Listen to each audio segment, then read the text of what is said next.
এটা ইনো পেকেট ল'লোঁ আৰু 1 কাপ আটা ল'লোঁ। তাৰপিছত ইমান ধুনীয়া এটা সফট কেক বনাই দিলোঁ। খাবৰ বাবেও বহুত ভাল হৈছে। যদি আপোনালোকে এতিয়ালৈ এনেকৈ ট্ৰাই কৰা নাই এবাৰ ট্ৰাই কৰিবচোন।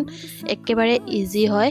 প্ৰথমতে মই কাগজ এডোখৰ কাটি অলপ ৰিফাইন দি মই কেক বনোৱা বাতিটো ৰেডি কৰি ল'লোঁ। এতিয়া মই লৈছোঁ 2টা কণী, আধা কাপ চেনি। এইখিনি প্ৰথমতে মিক্স কৰি ল'লোঁ। যেতিয়া চেনিখিনি কণীৰ লগত মিক্স হৈ গৈছে তেতিয়া মই দি দিছোঁ আধা কাপ ৰিফাইন আৰু ঘিউ।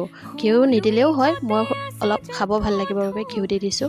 এইখিনি এতিয়া অলপ টাইম মই মিক্স কৰি ল'লোঁ। দেখিলোঁ যে ইয়াৰ কালাৰটো অলপ সলনি হৈছে। তেতিয়া মই ইয়াত দি দিছোঁ 1 কাপ আটা আৰু আটাখিনি বহুত টাইম লৰাই থাকিবও নালাগে। তাৰপিছত মই ইয়াত দি দিলোঁ ইনো 1 পেকেট। যিহেতু মই ইয়াত বেকিং সোডা ব্যৱহাৰ নকৰোঁ সেয়াই ইনো দি দিছোঁ। দেখিলেনে কিমান ধুনীয়া হৈছে। আৰু এতিয়া মই কেৰাহীত ষ্টিমাৰ এডাল দি তাৰ ওপৰত এইটো 45 মিনিটছৰ বাবে ল' ফ্লেমত ৰাখি থৈ দিলোঁ। এতিয়া হৈ গ'ল 45 মিনিট। চাওকচোন কিমান ধুনীয়াকৈ এৰাই আহিছে আৰু ইমান ধুনীয়া সফট হৈছে।